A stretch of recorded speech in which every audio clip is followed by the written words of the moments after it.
We're excited. Let's play this piece of shit. Yay.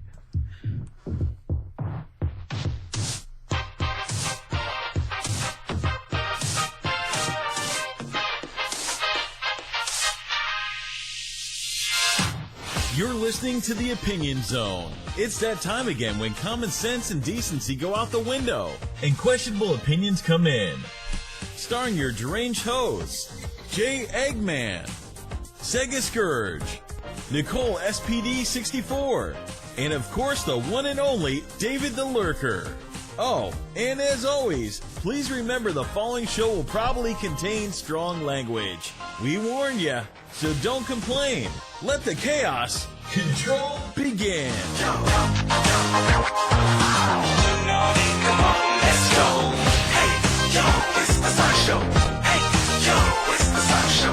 Hey, yo, it's the Sonic Show. Come on, let's go. Oh my god, everyone! Yay! It's the Opinion Zone. It's episode 73. That sounds correct in my head. Yeah. That almost sounds correct. right. The correct number. And guys, we're live on Radio Sega. You're listening to us on Audio Boom. If you've not given us 5 stars on iTunes yet, then fuck you. It's the middle of E3, so Great much start. going on. I had a lot of stress in an Apple store today. Oh my god, I'm so tired. Of course, as you heard from the intro, we're joined by David the Lurker. Hello, David. Hello, darling. Oh, hello. Hello. That was very underwhelming. We're also I got all flustered. You called me darling. I didn't know what to say. Oh, you little sweetheart. We're also joined by another darling, Sega Scourge. Hi. I just opened up the audio window on Discord and I didn't know how to close it for a second, so I panicked. I was like, oh my god.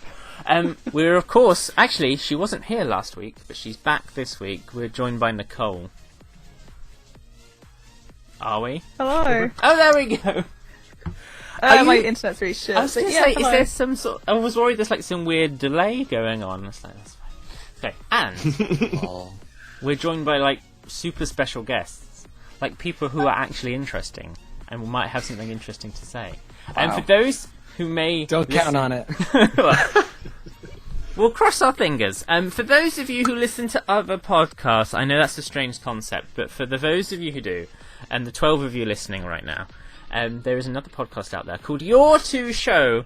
It's not just full of punny names. It's a really, really interesting discussion. They went through going through all the different eras of Sonic TV shows. They've recently been talking about Sonic 06. It's the host of Your Two Show. It's Nick and it's Caleb. Thank you so much for being here. Yay.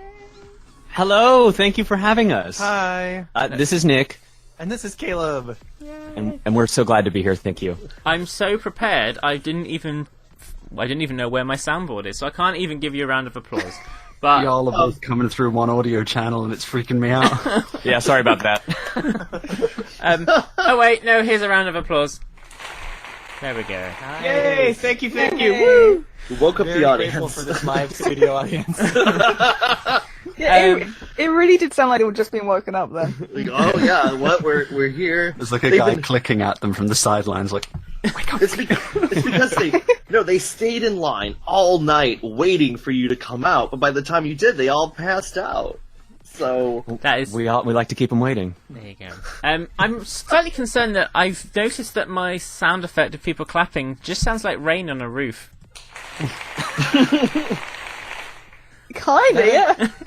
I feel a lot calmer about that because we're not used to recording in front of audiences. But rain we're used to. Rain with fire. In the least soundproof studio you've ever heard. Guys, if you're listening live, then you can join the chat. You just need to go to the Radio Sega's Discord, which is stupid URL. Go to radiosay.ga/Discord, and then you can come chat with all our fellow friends. It's going to be so much fun. We've got so much to discuss. It's quite upsetting how much we've got to discuss, actually, because turns out this week is E3 week, and that's when all the stuff happens. It's so exciting. And literally, it's been, we're 48 hours into E3 or something time, and so much has already happened. Just for Sonic, he's only got 2 games coming out. Actually, he has got more than 2 games coming out, But that's one of the news stories, because why not randomly release games without telling anyone? I think that's the best way to do it. That's, Sega have learned so much about publicising stuff. Anyway, shall we get... Yeah. Scourge, shall we get right into the news? Let's get right into the news. Bring you the latest news from around the world of Sonic, or whatever Jay could find on Google a half hour ago. It's time for the Opinion Zone News Corner. Right, where to I begin? feel like that last segment, that Jay finds whatever on Google, that's especially applicable right now. Yeah. This makes me feel so powerful and strong because when we're doing transitions, we usually just sing something off the top of our heads, and it's so nice to have these pounding songs behind us. You should have bed music as well. Just get a third person just to hum in the background while you're talking. That's a good idea. Are you volunteering? Yes, I am. I'm free all week. Perfect. We'll be back in touch. Guys, we need to get to the first most important news story of the week: Sonic Boom TV ratings. I'm always on the edge of my seat when it comes to a television show that I neglect to watch each and every week. It's funny you say that, David, because it seems like everyone else neglected to watch too. No. Now, for those who don't know, because apparently a lot of you don't, Sonic Boom last year aired on Cartoon Network, averaging sometimes just past the 1 million point for viewers, which, is pretty respectable for a kids' TV show. But do we want to know how Season 2, weeks 29 and 30 did on Boomerang, the non-HD channel? Is this the Robots in the Sky story arc? No, we finished that arc now. That finished... One of them's about when all the characters get fleas or some shit sounds like thrilling. that. Yeah, it was. I heard my that was God. the original Very plot to action-packed. Sonic Forces, actually. Guys, 2 episodes aired. The first episode, 150,000 viewers. Oh, that's better. Wait, isn't that better than last week? No, because last week was under 100,000 viewers. So... Right, so it's better. I mean, it's better, but it's still crap. I mean, Right. in my opinion. I guess someone That's out more there's people loving listen. it. Well, More than we have on our show. at the rate we're going at, I think by the time the season's out, they might level out with both of us. I think we look forward to second episode managed to get a huge hike of an extra 19,000, bringing it to 169,000 viewers.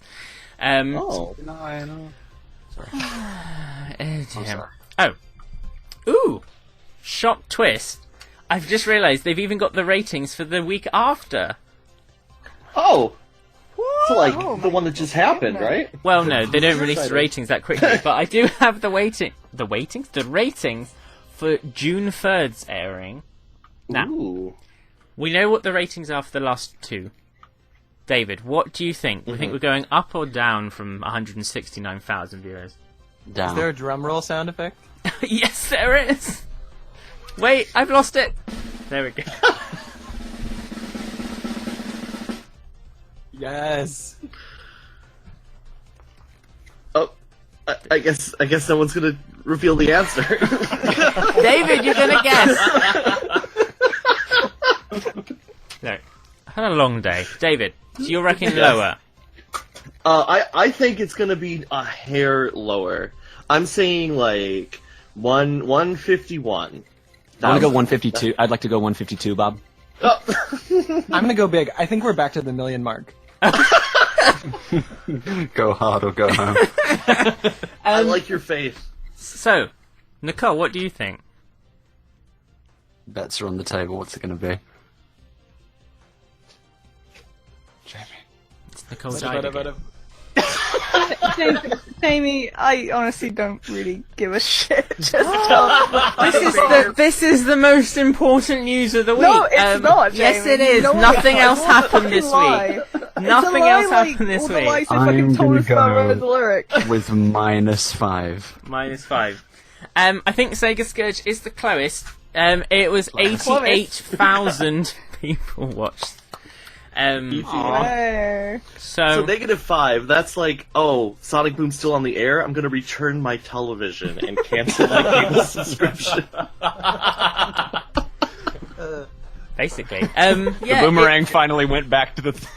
Yeah. It's a bit of an interesting. I don't know what the plan of this show is. Though to be honest, if apparently it's involving storylines like the characters get fleas, I can't imagine why it's not getting more viewers. Were they robot fleas though? Because Yes, if that was they the were. case. Okay, so Okay. all right. I feel that one. Important question. How in depth into Sonic Boom, the TV series, do you plan on getting in your 2 show? Well, our plan on your 2 show is to do everything. So eventually we'll get through all of it. But so far we've only done like 6 or 7 episodes, I think. Yeah, and we're trying to kind of touch on the beginnings of a lot of different things just to get an overview because we're complete idiots and don't know anything yet. So we're trying to get a grounding and then we'll go. But I'm looking forward to watching more Boom. Oh, see, someone is. That's good. But maybe we should watch it now so they don't cancel it. Well, the thing is with Boom is that like most of the episodes are hit or miss. There's only like the odd one which I actually legitimately laugh at. Yeah, Like, I feel like a lot of it's filler, honestly. remember that friend bot episode? Yeah. That was funny as shit. Yeah. Fiendbot or whatever, and how his eyes turned all like adorable and stuff, and he was following Sonic around. I laughed like 5 times out loud at that episode. And then Yeah, all some the of the others were jokes just. Some of them are really good, but it is really hit or miss so Yeah. far. And it is worth thinking about. If you can count the number of times you laugh, then like maybe you're not having a great time. Yeah, it wasn't enough. Oh, do you know? I didn't hit my stretch goal of 6 laughs. Dang, I really wanted those T-shirts. Do David. you wait? David. Yes, Nick. Yeah. David, I'm not Nick. Yeah. What's wrong? No. I was gonna say Nick and/or Caleb. David, I know you're excited, Yes? but we've got more news, David. I was gonna say something. We are about Sonic. news. David. Right, they are. They're a big. We piece are of news. Groot. I was gonna ask them about something involving Sonic Boom, but Well, no. fine. No. Later, David. Bad David. I'll slip it back in my pocket. David, apparently we're out of time on Sonic Boom. So. Right, the episodes are only 11 minutes long, but you spent more time talking about their ratings. We are no stranger to stretching out an episode for much, much longer. Anyway, moving on. Oh my goodness. Sonic Mania, the game everybody wants to play. This week revealed another classic zone returning, Chemical Plant. Now, they showed both acts. Now, the main footage you can see on the official Sonic the Hedgehog channel is Act 2 gameplay featuring Tails. I'm going to go straight to you, Scourge, because I feel like you appreciate this sort of thing. Are you happy? Are you underwhelmed? How are you feeling? When I first heard about Chemical Plant coming back, I was with friends at the moment, and like, I turned to them and I said, "Oh, Chemical Plant," and me and everyone collectively kind of went, "That's predictable. It's going to be Chemical Plant, isn't it? If you're going to go for Sonic 2, it's going to be Chemical Plant." But then when I actually watched the gameplay, I feel like whereas with Flying Battery it was more difficult to see the changes, it was not hard at all to see the changes they've made to Chemical Plant. It looks brilliant, it looks beautiful, it looks completely updated. They've added all new level mechanics, like the goo that hardens There's and bounces so many you. new mechanics. It's like... It's so good. It's so good. And the remix. I am 100% on board. I love Act it. 2 remix. That is So good. so good. Nick, Caleb, how are you feeling about Sonic Mania anyway, on the whole? Love it. moment? Very excited. Is this the first appearance of a giant syringe in the Sonic series? I think it is. No, Sonic I was Mania very is- excited to- Sonic Mania is aside- going new areas. You've got the giant gun in Mirage Saloon that you jump in. true. Now you've got syringes. It's going to be an I loved 18 rated game, I reckon. It looks really, really fun. Like all the bouncing around in the goo, and I presume maybe there are also portals. Yeah. And like it sounds really like that game looks amazing. It's so good. I love it. But David, Very exciting. Yes. I know this is your favourite thing in the whole wide world. Are you happy to see Chemical Plant? Oh, I am. Yeah, Act 2 got me very excited. You know, because there's always been like the rumblings of, oh, come on, like there's things that they haven't shown the coolest stuff about Mania, but people didn't have the evidence to support it. It's like, well, maybe that's just Sega rhetoric. But then you see Chemical Plant Act 2, you see the different backgrounds, you see like those cool little DNA spirally things that Sonic jumps in that kind of, well, they kind of evoke the spheres, like in the Sonic 3 Angel Island debug mode where you have those giant spheres for no reason whatsoever. Like, they kind of look like that, and that gets me excited on a very deep nerd level. And yeah, I'm excited 100% about it. I just want to say on the topic of that Helix DNA thing, there is an element, like, I know this is me just complaining, or not, I'm not really complaining, I'm just nitpicking, but, the tubes, the pipes, which you switch directions in, and the classic Chemical Plant pipes, it just makes me wonder, Classic. like, what purpose does that DNA helix serve apart from to take you directly up? Is there another purpose maybe that it's hiding? It's cool looking. I mean, yeah, it looks brilliant. Like, don't get me wrong, but I just They're trying to wonder get why some it's of that there. ARMS money. I wonder if maybe it has a different purpose that we haven't seen yet. Well, Mr. Scourge, as a man who thinks about canon, and who has seen it amount, you should know that Dr. Eggman sometimes builds stuff just because he can and hasn't actually thought about what it can do. That's true. That's or very it's true. it's the DNA of Shadow and Shadow's Oh new my millennium. god, stop. Yes. Do not No. stick Shadow You heard it in my here first, classic folks. game. Confirmed. With guns. I mean, Jamie, we're seeing the hints. There's a gun No, in Scourge, Mirage stop Saloon. it. Oh Scourge, my stop saying god. that. Get Now, your theory Shadow's, though. Alright. Shadow's going to be giant. He's going to pick up that gun. He's going to be so huge. Yeah. Squish the Oh, whole he's map. going to pick up that syringe and, well, I think I've seen some fan art like that. oh no, It's going to be no. Bioshock all over again. That's If you not. injected that syringe into yourself, would you turn all bouncy, do you think? I hope so. Maybe. Yeah. Actually, Nobody wait. can- Into colours, Helix too. from ARMS. Yeah. Can we just talk about how great the music is as well in Chemical It is Plant? beautiful. Like the T-Lopes remix? is doing a great job. He's Like, doing an oh my awesome job. goodness. Again, it's a project like you had a guy who doing fan remixes. He's now doing the music for the game. You had people making fan games and now making the games. Sega are doing something right for once, so that's good. Yeah. There is A whole more. lot of fans. There is a Like, oh, whole lot okay. of more Sonic Mania news, by which I mean one more piece. Oh.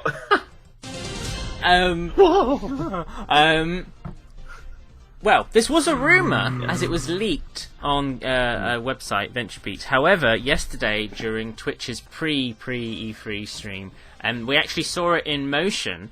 The final Fully boss, erect Death Egg robot. yes, the final boss of Green Hill Zone from Sonic Mania is the Death Egg robot from Sonic 2, complete with a very aroused arm. Right.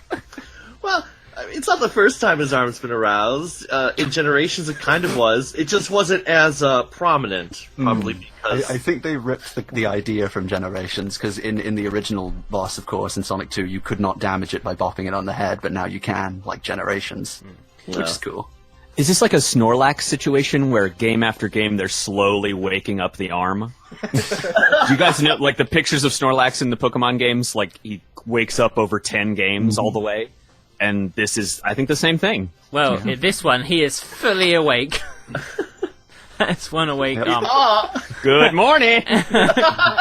Nothing like it. No, I'm not going to finish that sentence. Anyway, I like how I was worried about what kind of changes they would make for it, and if it would be just a copy and paste of the original Sonic 2 boss.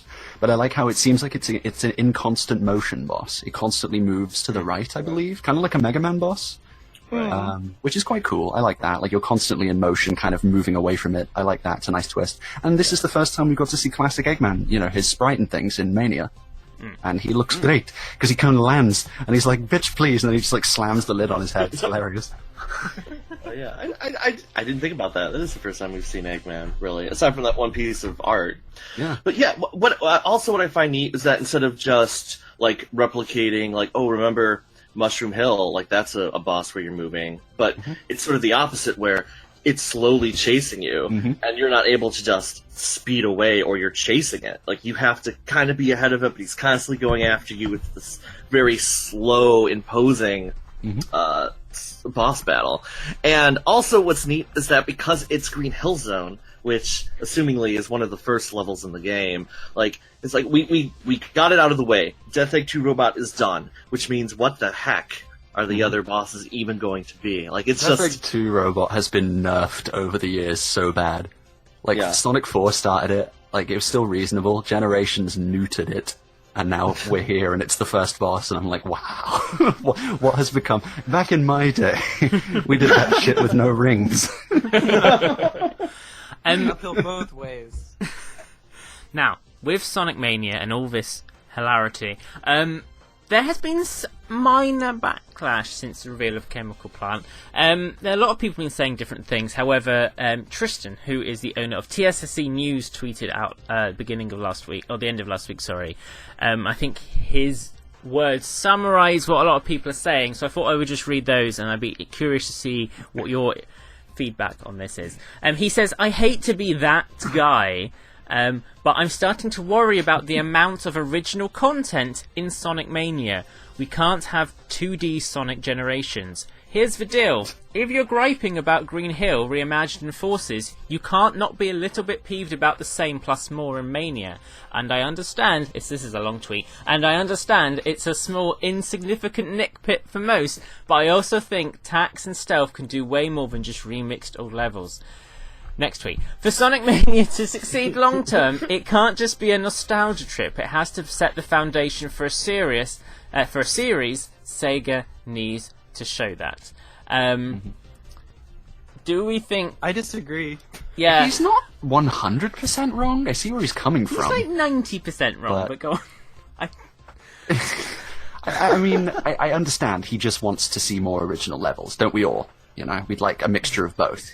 As of now, he's worried that, you know, it's going to tip in the favour of remixed levels more so than new ones. This is the which thing, is a bit though. worrying. I know, but the thing is, though, surely he's mentioned Sonic Forces. Out of the two games, I would expect to see remixed levels and remixed ideas in a game like Sonic Mania way more than I accept them in a game like Sonic Forces, because Forces is meant to be the new game. Mania is meant to be that revisiting to classic era.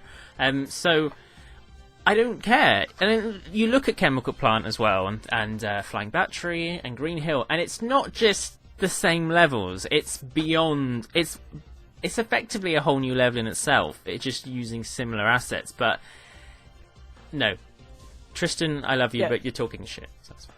Yeah, it's like the places are the same, but they're different parts of the areas or, you know, rebuilt things, and they look really, really fun. Like, And we've talked yeah, a little they bit do. about this on your two show, and especially with these two games, what it really looks like they're doing, what the Sonic team is doing, is trying to get a hold on, like, a barometer for what people want and what is successful about Sonic in the past. And so I really think we will see a lot of this, like, testing around with what already exists in both of these games. And while they might not literally set up a future for a series in themselves, I think the even just putting the work out there of, like, what's going to work is going to lay the groundwork for future games.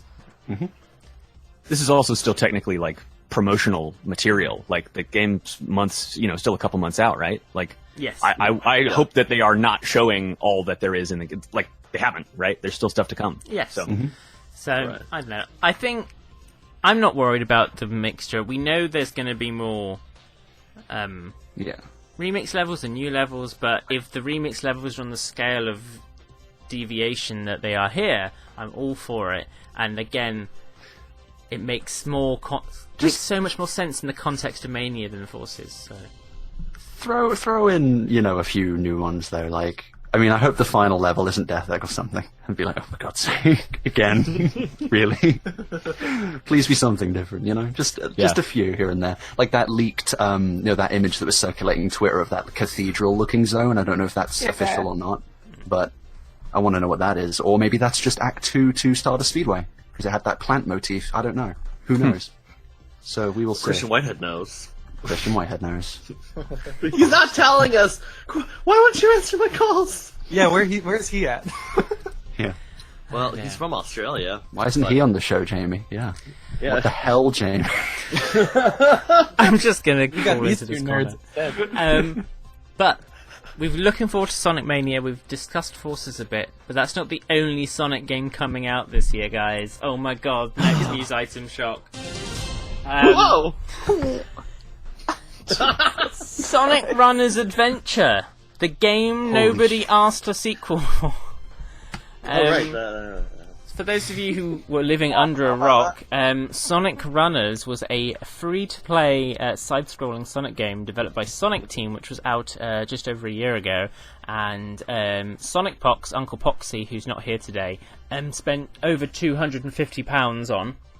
So, well done. Closed randomly. It just decided it wasn't making enough money. Closed its doors. That £250 Poxy spent just pissed away into the air. And now, randomly, a sequel developed by Gameloft has released on Android in certain territories. And it's curious because a game has been developed, finished, released, and Sega have yet to acknowledge it even exists. Yeah, they've not teased it. They've not mentioned even it. Shittier. It's so random. I don't get it. It's the most elaborate bootleg ever. That's what it is. Yeah. Is this We've a all fallen for Beyonce it. like album drop? Like they're just like, here, have it. They're not doing a Beyonce. They don't know. They have not earned that. But this is the thing. A lot of people are saying the new game looks uglier than the old one. I'm fairly indifferent. I think they both looked strange. But what's curious is this new game is exactly the same. Like, it looks exactly the same, it seems to play exactly the same, the gimmicks are the same, the buddy system's the same, the sound effects and the music are the same. Mm-hmm. So why have they done this? Why close the old game and make it again with a different company? I don't understand. I don't understand. Is this cheaper somehow? I get the feeling no one has an answer. No. I guess because it seems like they put in, like, if they had just said, "Oh, we're re-releasing it as an offline thing. You just unlock stuff, whatever. Maybe charge $5-10 for what existed, and then move on." Like, that seems like it would have made sense. If they like completely revamped it and added in a whole bunch of new levels and extra things to make it fancier, that makes sense. I guess it's like somebody worked on it a month, went, "Oh, why are we doing this? I'm done," and put it out. It's weird in context because, like, Super Mario Run is, like, made money, but has kind of generally not been met as being, like, incredible, and it didn't, like, smash any records or have any really big staying power. So it's weird that they would even try to keep riding that train as if it was, like, gonna bring a whole lot of money. It's just really strange. It's just the fact that they already made the game and they've made it again. I'm like, what? Maybe that's why they've not announced it. I'm a stickler for reused assets. Seriously, when I see reused music levels, backgrounds, even concepts, it just hurts. The fact that it's so similar. That's why I didn't like Super Mario Run, because it was just new Super Mario Run basically. Yeah, and it was all that shit just ripped into, off of that and into mobile, and it's the same with this now. It just feels like a rehash, and it hurts. It hurts because playable Mephiles is gone. Well, I just imagine all the breaks the developers get to take, the beautiful vacations they get to have, and when I think about those, then I feel okay about the reused assets. Everyone else enjoying their life makes you feel better. Let the outlines go. Everything had a thick Attack on Titan outline before. The graphics Yeah. ish now. They don't look as good as before, and the models. Everyone looks no. lanky. I mean, really thin and skinny. Sorry, UK talk. Oh my god, Everyone looks Sonic's boom. run! Sonic's running animation's so weird. So does Shadows. It's weird as well. I haven't seen Shadows yet. I've only seen Sonic They're and all Rouge. weird. That's about it. But Scourge, I'm glad that you're a huge fan of franchises reusing old ideas and assets. Because next news item. Whoa! That's not the only mobile game Sega released this month. Who loves Crazy Taxi? Oh shit! It's a good game. Yeah. We do. I love that game, and I know what you're talking about. So, everyone loves Crazy Taxi for those crazy ways you're driving down roads, flying over I things was to playing deliver your it passengers today on to my different fucking places. Dreamcast. Well, Oh, you're going old that? school. but Um, Scourge, I'm so sorry for Caleb. sketch. Well, it's like when you put yourself in a euphoric state when you're sitting on the edge of a pond and you're about to cast. Perfect. Yeah. No one's playing that game. That's Is that a mode in Big's new Big Adventure? Is the yeah. Dreamcast a state? Yeah. that, Good. Very good. But perfect state. Crazy Taxi, we all love it, and we love it so much. Who doesn't want to play the newly released game on iOS and Android, which lets you be the manager of a crazy taxi company? That's right. Why would you want to drive the taxi when you can just manage a city with taxis in it? Wow, that's such BS. Those of you who are familiar with the Simpsons tap game, that you basically tap things, wait 5 hours, and then you get coins, or you can spend $5 for the money to take less time. That's what this Crazy Taxi game is. You can click on a taxi and come back in 20 minutes and the fare's done, or you can build a new building for your taxi thing and come back in 2 days, or spend probably 10 quid. This is bullshit. So It's really I've actually played a whole lot of this game, and I really No! like it. Oh, Get out! no. Get out! No, okay. So obviously it's a tap game, so it's not like it's not changing that, and it's still like you're watching money get really big. But You're not it's even Crazy joking. Taxi. You've So actually played. yes. He brought it to my house. He was playing it earlier. He was really excited about the characters. Okay. Well, listen. So for a tap game, you get to see the money go up real fast, which I love. Very good. It gets really high very, very quickly without a lot of having to play. And then also, the writing in it is actually pretty funny. Like, solid, real jokes. The characters are all, like, really funny and diverse, and, like, a lot of little tiny progressive ideals. And, like, on top of that, the, like, core of the game is this conflict with this, like, huge corporate business, and it has this really interesting, like, filter of, like, hey, support local business over it that Is I really, it really Uber? dig. Are they fighting Uber? Is that what's happening? Yeah, kind of. Yeah, basically, effectively, they do make some Uber jokes in it, but there's like some actual. There's like a big fake corporation called like Lots of Money or whatever. Wow. That's that creative writing you're talking about. Yeah, that's a good part. Yeah, that's one of the best ones. No, it's worth checking out just for like looking at the characters and seeing their like the little lines they say and stuff are very cute, and some solid laughs from it. So. How long have you It's been not- playing yeah. this?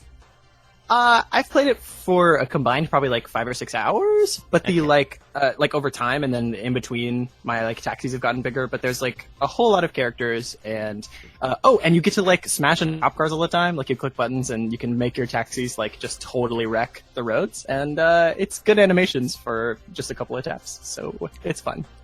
So turns out It's not. It's not Crazy Taxi. It's not like it's not the original game, but it's good. It's good in the universe. but So don't- it's world that's the building problem. to set the stage. When I'm Yeah. playing a game called Crazy Taxi, if the first thing you tell me is it's not Crazy Taxi, but like no, But it does have the word gazillionaire in it, and that's very good. That's one of my favorite words. it's just it's really strange. Apparently we've been Jamie, told you know what worries me? what? You know what worries me the most about this is that, remember that rumor that Sega are reviving their older IPs? Oh no, Oh no. Is this what it is now? Knights Is this all it Run. is? I Oh can't. man, I can't. Golden Axe Mobile, Streets of Rage Mobile. Oh man, a Knights Streets of Mobile. Rage tap game? Like, what would that be? Like, Shit, oh man, David, that's what it would be. punching people. It would be shit. Oh, You come no. back in 3 hours. It's like, oh man, he's punched 50 people while you were gone. I don't want to play Space Buy Channel. an extra fist. I don't want to play Space Channel 5 Manager. I'm not interested in that. That's not a thing. I want to know the corporate underlings behind the space channels. And I can't remember what the actual company or the broadcasting. It's called Space Channel 5. Is that really it? That's why I'm like, I overthought it for a second. I'm like, that can't possibly be the name of it. Oh my god. I'm Guys, losing my mind. after Okay. that, I'm not going to lie, I didn't think that I'd have much steam out of that Crazy Taxi topic, but well, fuck me. Next news item.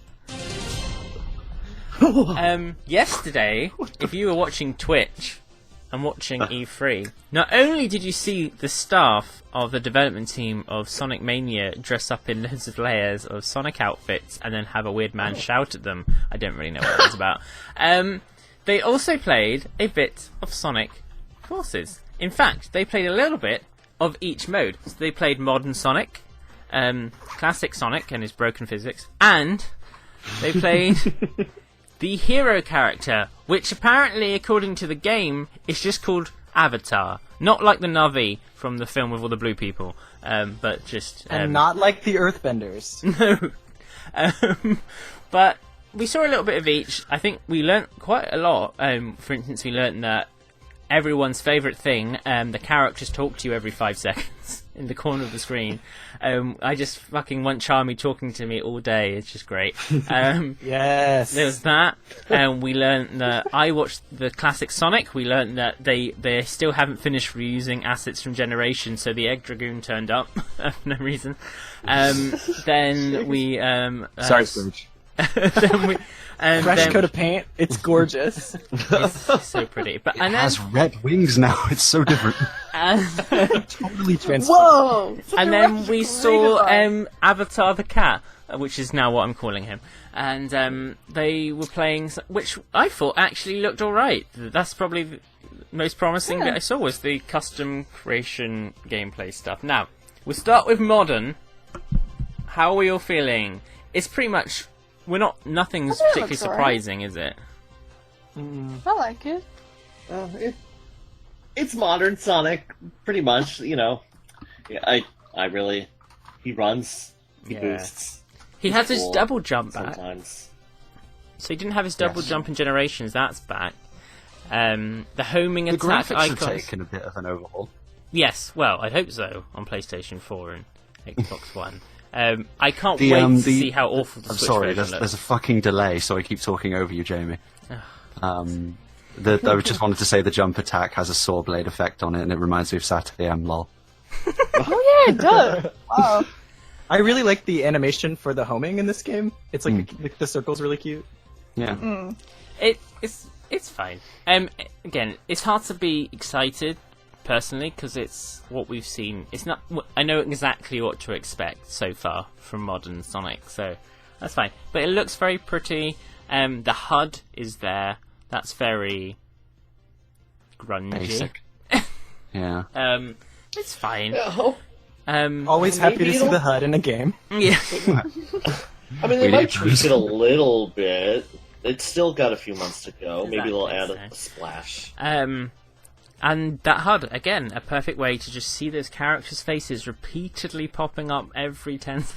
Like, Well, they have ukulele animations and like banjo animations now. Their mouths just keep moving. yes. They're just like ma ma ma ma ma ma. And I like Silver looks a bit too happy, like all the time. Yeah. Like, he Yeah, looks very happy. He's for just some happy reason. to be relevant again, kind of. Yeah, he's like, oh my god, I'm in a Sonic game again. He's excited. So this When is Silver popped up, I really was like, oh, whoa, so every single character is going to talk in every level. Okay, alright. It's going to be so much fun. So, they had that. Had classic Sonic. They only showed a boss. This really helped put all the fears to rest that classic Sonic's just about reusing stuff by having a reused Green Hill boss, which then turned into a reused Unleashed boss. So that's really good. They also had, I don't know, he was using the drop dash from Mania a lot, so that's definitely in the game. That's definitely 100% there. Wait, what the? He also looked. because they want to link it together somehow. I personally still think classic Sonic moves weird. A little bit.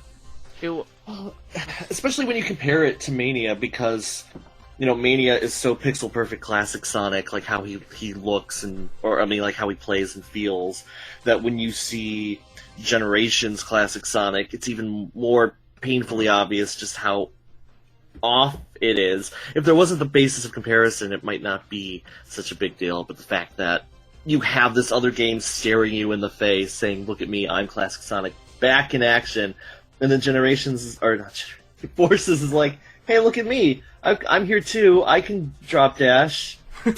But he did run directly up the side of the screen one time, and that was really cool. Yeah. It's So- now. I just want to see more, because right now it's just Green Hill Zone that he's been in, and it's not as different as, say, the Green Hill Zone that we saw in Mania. So there could be more in store for classic than what we've seen. I hope so. We did see more of Green Hill Zone and a bit more variety to the level design in the Avatar level, where he goes through all the pipes and it all goes a bit oil oceany. I really like the look of this. It looked interesting. It looked like a more interesting spin on the Sonic gameplay than what Classic is offering right now in this. Like the fact that you can actually change your weapons, and he seems to have basically your standard Sonic move sets. So I'm really hyped. I think this. I hated this game at first, but I think the thing I'm most looking forward to. This is a complete turnaround of events. I think I'm really looking forward to this custom character thing. Gameplay. Heck yeah. I'm Same, to be so honest. ready. Right. Yeah. First off, their name is not Avatar; it's Ava Tar. Used to be a Perfect. spokesman. Yep. Ava the Tar. Ava's right. And yeah, it does look fun, doesn't it? Like running around, like, oh, there's a flamethrower, but it doesn't. It isn't like in Shadow where, hey, look, I got a gun, I'm dark. It's like, oh, it kind of makes sense. It's fun. It's Sonic, and Yeah. Whoa. yeah, I guess the only thing is that if this is the most fun character, then why is Sonic there at all? Why is like he's being upstaged in every way? If the original character is the best thing in the game. I actually do want to hear some of y'all's thoughts about that, because we've talked about it a little bit on your two show. The whole it kind of feels like some of these games are moving away from Sonic and like having all of these characters in it and having the focus on the Avatar character and everything. Does that scare anybody or make anybody excited or what? It makes me realise that Sega have no faith in Sonic. I feel like they kind of don't trust modern Sonic to be on his own, so they have to stick Classic in there and even an original character and shit, because they just don't trust him to be on his own or something. Yeah. I don't mind that they branch away. You know, I guess I don't know. There's a part of me that wants to say, oh, it diversifies the Sonic franchise, or it'll bring it back to the adventure days or something. I don't know. Yeah, maybe so. Do The we want future to will tell. diversify the franchise, or do we want to unify the franchise so everybody likes the same thing and we don't That's have... true. I don't think that will ever happen. No, we've... Yeah, we're There are fucked. too many. Well, but it's an interesting approach to try and like have something for everybody, and it's tough and it may not work, but I think they're giving it a good shot. I actually like the look of the Wispens now too. I didn't like them at first. I really like them now. I don't like the fact they're called Wispens, because that's Neither not do a I. pun I will ever be here for, but it's an interesting concept. I like it. The gameplay looked interesting. I really wish this was... I think David was touching upon it slightly. I really wish this was modern Sonic and custom character. The more I see of this game, the more I look at classic Sonic and go, no, Same. you're here because why? Exactly. It's like, it feels like, you know, when you have a family event and you have to invite the old aunt that no one really likes, but she's got to come along because she's been here forever, and it would be rude not to invite her. And then she just sits there and no one really pays attention because she's not really relevant anymore. So, Well, That's- especially because she has her own movie coming out the same year that everybody's gonna watch. Yeah, Auntie Mania, which is going to be so fucking bomb ass. And that's the thing. If I know it wasn't intentional that Mania and Forces were going to come out at the same time this year, but the fact that that's what's happened is really not helping. I think if it was separated out by a year, like if Mania had come out last year, probably had more distance between it, or even better if it was coming out after Forces, I think this feeling towards Classic of like, oh, you're here, yay. Okay, but imagine that at the end of Sonic Mania, the portal opens and takes Classic Sonic to Sonic Forces, and then everybody's on board. I feel that's Well, definitely going to happen. I feel feel like this- that, yeah. Yeah. There's no way the Well, ending because, of like- Mania is not going to start into Forces. That's definitely... That's like the can't Get wait. All the Chaos Emeralds ending. That's definitely happening. Yep. I'm so excited. So Mania is going to Yeah. finish, Oh, you're going 'cause, to like- get all the emeralds, he's going to fly along, and then he's going to go into a really worse game. Yeah, I mean, because the fact that Drop Dash is there kind of points, because that's a specific move from Mania. You know what I want? You know Kind how of, I want yeah. Mania to end? I want Classic Sonic to go into the Forces world, and then it to like zoom in really close to his face in 2D, and he does like the Sonic Unleashed scared face, No. and it just ends right there. Yeah. I mean, it looks good. Like I said, hopefully we get forces out the way, it's going to be a good game, and then the idea of having classic Sonic and modern Sonic is put to rest. We don't have to return to it as an idea, and then we can go back to my original concept of there isn't a classic Sonic and a modern Sonic, there's just Sonic. But Sonic. Yeah, but there isn't. Sonic. No, see, look, right, because I don't know if you were going to touch on it, but one of the lines of dialogue in the video made me very, very upset. We're not talking about Silver talking about Chemical. No, not Silver talking about Chemical Plant. The fact that while Classic Sonic is fighting, they say he's from another dimension. He's not from another dimension. Sonic is Sonic. Why are you doing that? Because then that opens up whole cans of worms that don't make sense when you try to look at the timeline of Sonic the Hedgehog. Because if Classic Sonic is from an alternate dimension, what does that mean in the let's say hypothetically that Mania is like that is Mania's Sonic, but Mania is very clearly a sequel to Sonic 1, 2, 3, and Knuckles. And yet, if he's in an alternate dimension, then does the modern Sonic, what did he do in his past? Because when you look at Sonic Adventure, it's so clearly a continuation of that story. So then when you're looking at this weird timeline, if Classic Sonic is from an alternate dimension, then even how does Generations work? Because they clearly acknowledge the fact that Classic Sonic is just a younger version of Sonic, and they wouldn't go, oh, you're from an alternate dimension if you looked exactly the same as Sonic looked like when he was a kid. All right, David, it's time for some game theory. Oh no. I'm not making any assertions or calls until we see where Uncle Chuck is in either Mania or Force. Is it possible that Sonic as a whole just hails from another dimension, and that classic Sonic, i.e. Sonic when he was young, came from another dimension and then grew up into modern and ended up in the human dimension? It's interesting because I think it's time we answer some of your canon questions, Scourge, in our next news item.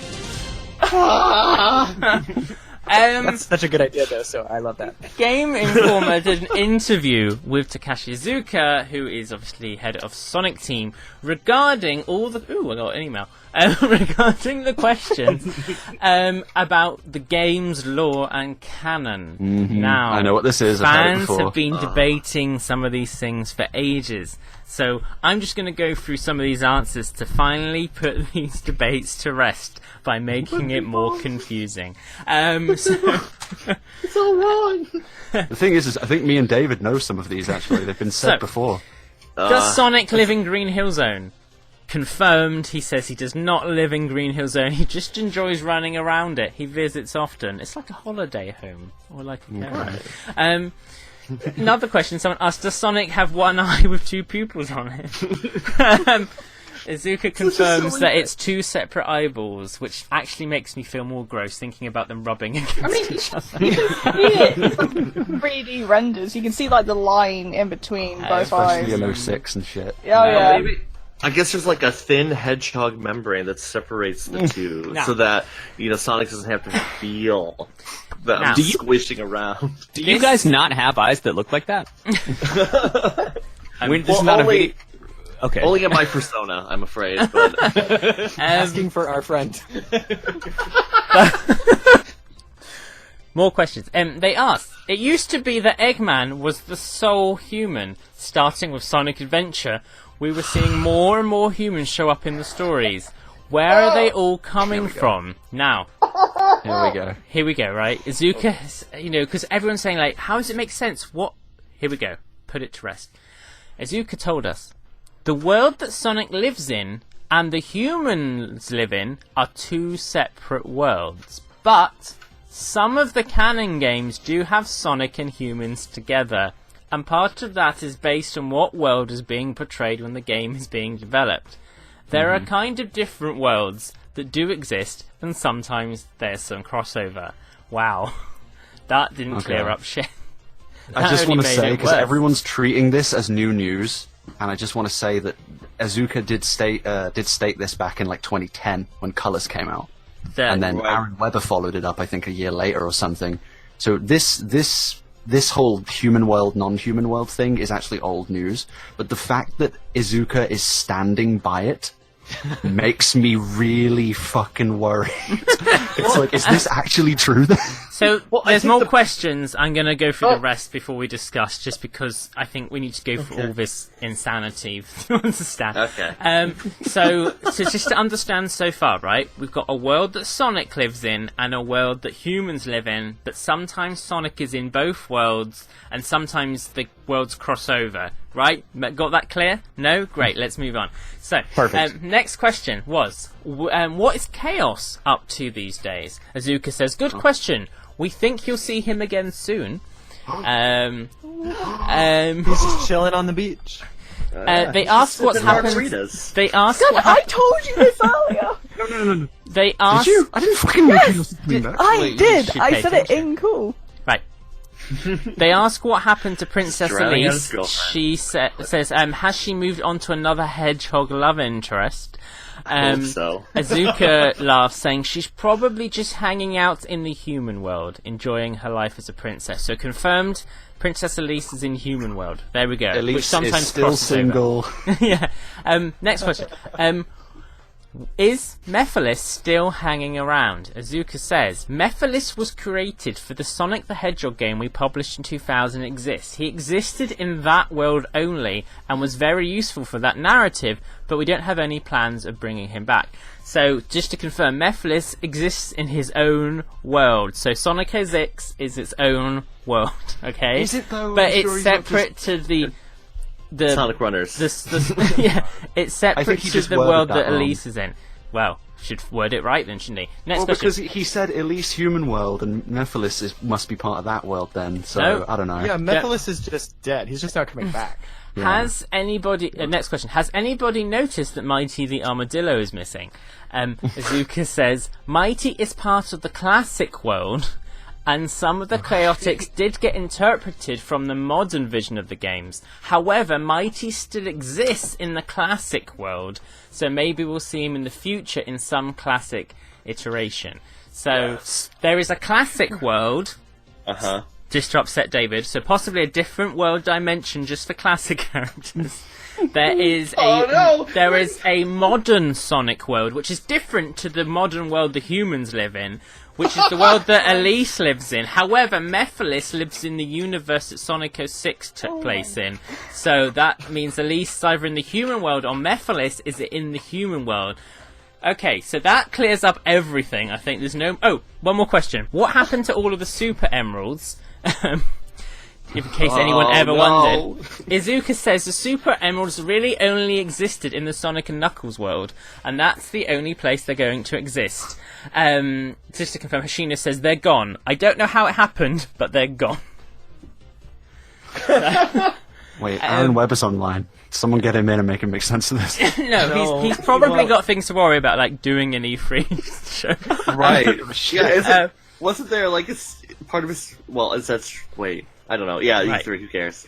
I mean... David, Okay. I've just given Yes. you all the information that Azuka's confirmed about the canon of Sonic. How do you feel? Oh, I don't know how to feel. Okay, because the thing with the humans, right? Okay, like when you look at the show Sonic X, part of the plot, part of especially early on, is the fact that hey, these characters don't belong here, and the humans react accordingly when they see a giant blue anthropomorphic hedgehog, and it's only later in the series that they get used to the idea. If that is true in the games, we never saw anyone freak out about the fact that Sonic the Hedgehog or any of his friends exist. Sonic Adventure doesn't work if there's two separate worlds, if there's a human world and the animal world, because the plot of Sonic Adventure is that part of it is finding out the history of Knuckles' ancestors, and one of the temples exists in the Mystic Ruins, which is just part of the continent that all the humans exist on, and Angel Island when you play through the level Lost World, it's not an Angel Island, it's not a regular continent, which means that has to exist. If that exists, that means the echidnas live there. That means that all of these anthropomorphic creatures had to have lived in the same world as the human beings that are living in Station Square. And also, like, everyone just accepts the fact, oh yeah, Sonic exists. They reference previous adventures they had, like the classic games. The classic games it implies that they existed then in their own world, but if the other people are referencing it, if Angel Island is there, they all exist in the same universe. Trying to separate the two is just because somebody said, I don't understand how humans can exist with Sonic, even though Eggman has been there from day one, and nobody ever goes, how the heck is there a Pigman in Dragon Ball? They must be two different worlds. That's a really good point. So something that I'm interested in is the difference between the use of the word dimension and the word world. Because in the dimension thing on the video, I wonder if that was like a little bit of a like cheeky joke about the fact that classic Sonic is in 2 dimensions, right? So like there's like the second dimension and then the third dimension, and then in this interview they use the word world. So like if there's like classic Sonic is in 2 dimensions, modern Sonic's in 3 dimensions, and then there are like a couple different like possible types of modern Sonic, like when he is in a world that happens to have like Elise or whatever. Mm-hmm. I wonder if the difference between those words is like kind of a joke. It could be. And also the Chaos Emeralds are fundamentally like portal makers. Like they connect worlds, right? You go to the pinball world, and when you find one, and when you need to get one, right? Like they're hiding in little pockets. And so I don't know. I don't find myself stressing out very much about how many worlds there are, but I appreciate that you're on the case, David. Well, yeah, it's something I've thought a bit too much about over the years. David, can we not accept, David, that maybe there isn't a canon, and the storyline just adapts on each game depending on what works? There's a canon. Well, there is for like some games, like if there's a direct sequel or they're continuing a storyline. But then if they're like, there's several micro canons. But does it matter? Does it matter? Does there need to be a consistent... for something else to exist, do we have to say, oh, it's an alternative dimension? Or maybe it's just that's what worked for that game. This is a different era of games, so it doesn't matter. Like, no, I think are people making different timelines for Mickey Mouse? No one's doing this shit. Yes, Kingdom Hearts, yes. Yeah, absolutely are. I think Sonic is a mighty galleon sailing the deep blue sea, and it is just covered in cannons. It's bristling with cannons. No, you see, I do like the idea that there are so many different interpretations of Sonic, because you had like the original American storyline, the Japanese game storyline, the early Japanese manga, the more modern manga, the 4 different TV shows, the OVA, the US comic, the UK comic, that weird French comic. I like that the UK novels, the US novels, like the ones that you read, which are cool. Okay, but like I like the fact that there's a universe where like a tractor was an important part of Sonic's history. Yes. And then there's another universe where Dr. Robotnik was a space explorer, and he comes back and he found out that all the human beings killed themselves in a nuclear war, and that's why hedgehogs exist. And he's like, well, I'm just going to take over because I'm a human being. Why not? Like, those are what's that from? Oh, oh, right. You haven't watched the Saturday morning series at all. That's what we're doing next. Okay, great. Yes. Okay. Right. Well, because that backstory is not explicitly talked about, but there's a lot of nonsense there, which very good. I get very excited about you watching the Saturday morning series just because of what Sonic Underground references from that show, and then also like what it does on its own. Ooh, There's a reason there's a subset of fans that only enjoy the Saturday morning series. Can I just say, back on the topic of like canonicity quickly? Right. There are a lot of people who say that that a canon in Sonic does not exist. Mm-hmm. But there have been like you said, there've been a few instances of several titles linking to one another, which feels like some form of canon. But not only that, there have been people in the community and in like the official world of Sonic who have said that they've made references to there being some kind of canon. Like, I don't know if anyone remembers Ian Flynn made a little comment in a podcast, which he said he probably wasn't supposed to do. I actually emailed him about it, and he said that like it would be like a breach of contract to go further into it. But he said that in his many notes he received from Sega of Japan, in the notes it stated that Sonic R is canon. And they used the word canon. Wow. Sonic R. Even in this interview, they use the word canon, the one that we were just talking about. Yeah. Right. So it's like, okay, so there clearly is some kind of in-house form of canon that Sega or Sonic Team use. What if the real reason? I feel like that book changes every day. Right. What if it just looks like a mess because it's like a 100-year plan? And like we are unfortunately alive in the very earliest phases of Sonic, but all the pieces are going to come together. Like, Oshima sat down, he charted out this grand saga, and we'll only figure it out, like, 50 years from now. Yes. They're all just thinking too fast for us. Yep. Oh no! Got him. Got him. Aw, heck. Yeah. Right. It's It's a lot. It's. I didn't even David- talk about the Chaos Emeralds and the Super Emeralds. Well, because it's. I didn't even David- talk about the Chaos Emeralds and the Super Emeralds. Well, because David, my David. brain hurts already. Can we not, please? we've discussed enough news, I think, for today. Guys, we've discussed so much news, we barely have time, but we need to discuss a topic. Ooh, because it is the opinion zone. What is the- yeah. And we need to have an opinion. Admittedly, I think I gave some earlier. It's a strange topic, but we're gonna try it and see if we can go with it. Okay, David, I'm relying heavily on you this time. I'm ready. Here we go. I'm not. Announce a man whose name I've forgotten when I heard him. Take it away. Warning, the following segment contains opinions. Try not to be triggered. It couldn't be an opinion zone without opinions after all. Talking of which, today's topic of dribble is... Your two show! Oh, what? Oh my god! And coincidentally, you happen to be here, so we can discuss the show that you're on. It's okay. I'm very scared. I thought it made sense while you're here, and like I said, there are very few Sonic podcasts out there. Yes, in a way, there are a lot of Sonic podcasts out there, but there's very few that actually upload. So, Right. and Right.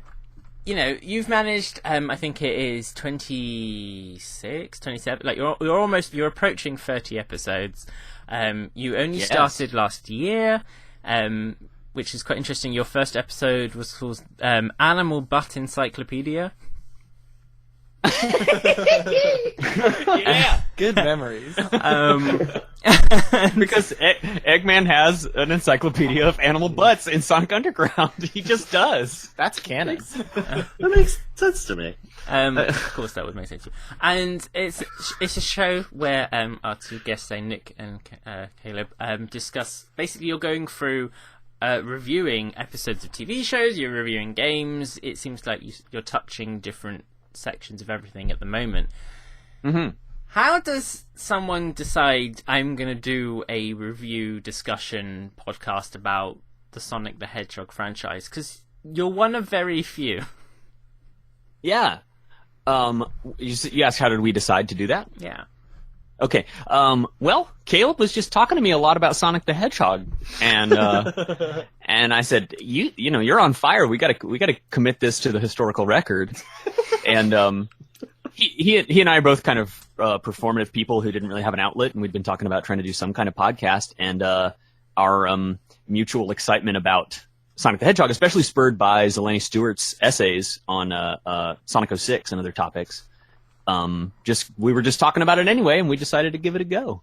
It struck us that Sonic is one of the biggest and weirdest properties that currently exists and continues to exist. Yeah. Like Mario is a thing. There's a lot of stuff, and Mario's been around for a long time, but there's not a lot of variation in the characters. So there's not a lot to dig into. With Sonic, even in the a little over 6 months we've been doing it, every single thing that we find out about Sonic or every new property that we touch on is cracking open an entirely different gift.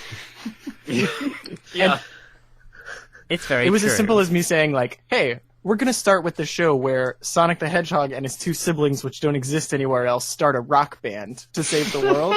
And as soon as I said that, Nick was like, okay, sure, let's do it. Yeah, that's good.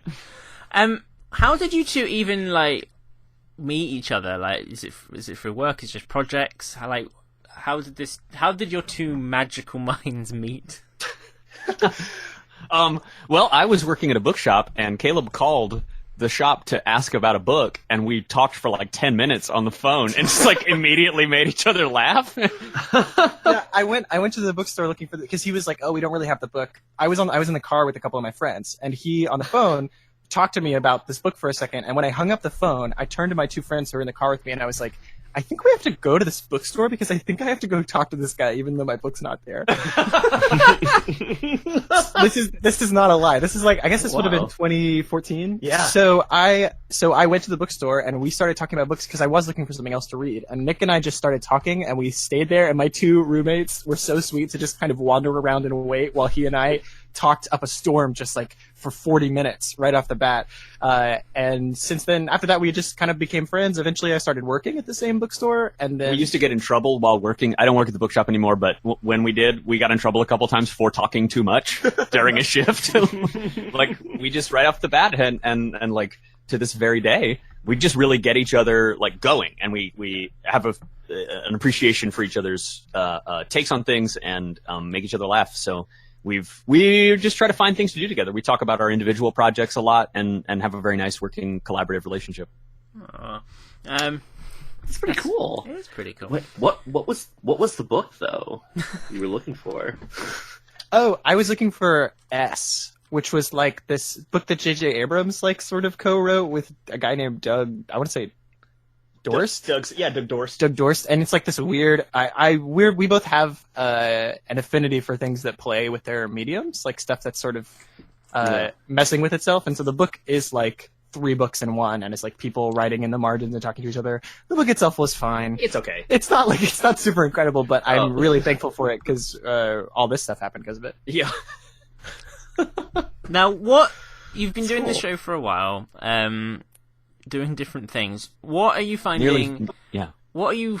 It's such a weird concept, because what I like about your show, and like I said, there are a lot of previous existing podcasts, and we're one of those ones.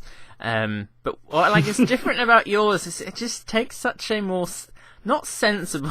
That's the wrong word, but it just takes such a more, I know, researched, and you talk about things in depth, and like recently you've been covering Sonic 06, and if anyone discusses Sonic 06, the conversation usually goes, that's fucking shit, glitches, funny. Yeah. But you're actually going into the story and discussing where the story gets weaker and stronger and stuff. Is that intentional, or is that just a case of... Oh, yeah. So that's the thing that we like to talk about the most, is like how stories work. And I'm a children's novelist, and it's my job in my day-to-day life, as well as working at the bookstore. And so, like, thinking about stories is, like, really important to me. And it's always been really important to Nick as well. And so even when we were talking about Sonic 06 specifically, it's interesting that you bring that up. One of the reasons we had Zeleny Stewart on, and one of the things we talked about leading up to that, is we were like, we've heard 1 million people complain about how bad this game is. If we do that episode, we're not contributing anything. So, like, we have to make sure that the episode we do is adding something to the conversation, and that's why we approached it that way. And that's why we wanted Zeleny Stewart, because he has like the most incredible mind for that kind of thing too. And one thing that's super important is that Caleb, one thing I sort of relearned from Caleb after emerging from like a trough of cynicism in my mid-20s, is that it's more fun and more enjoyable, and you get better stuff out of approaching something like, hey, well, what is good about this? What if it was good? What if we had fun talking about it? And so, with all the stuff with Sonic the Hedgehog, I had been out of touch with the fandom for a long time, and Caleb had kind of followed it off and on. But like approaching all of these different things, like on their own terms, and not trying to necessarily come up with a cohesive idea of what Sonic is, although we talk about that, but just kind of going, okay, this is Sonic X. What is Sonic X? What's happening here, right? And taking 45 minutes or so to talk about one episode of one of these shows lets us really dig in, and sometimes we just make jokes about how silly it was, but a lot of the times there's something meaningful that goes on in there that is easy to blow past if you're not making it your life's work to digest and discuss the cartoons for children. So yeah.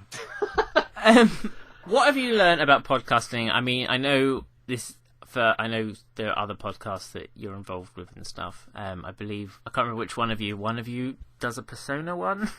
Or am I We both imagining do that one. together, Oh, you we both do that do one that one. together, too. Okay. Yeah. So this isn't like, if your only thing you do, but is there anything you've learned since from your first episode up till now? Is there anything that you've consciously changed or anything that you're learning about the way you do this show? Because I have listened way back to the first one, and it does sound very different. I think it sounds a little bit different. I'm sorry, you cut out for a second. It does sound what? I was just saying, like, if you listen to your first episode, how different it sounds from now. Like, it feels like now you've got a plan of how you do the show. Yeah. Is that unintentional? Well, we just winged it at the beginning, and we're getting better at it, right? Like, the first one, like, I've got audio equipment laying around because I've made music and I do that kind of stuff sometimes too. So I had some nice mics, but I couldn't get them to work the first day that we got together. And we try to just go for it. And like, if something goes wrong, you just work with it. And if something isn't perfect, you try to make art anyway.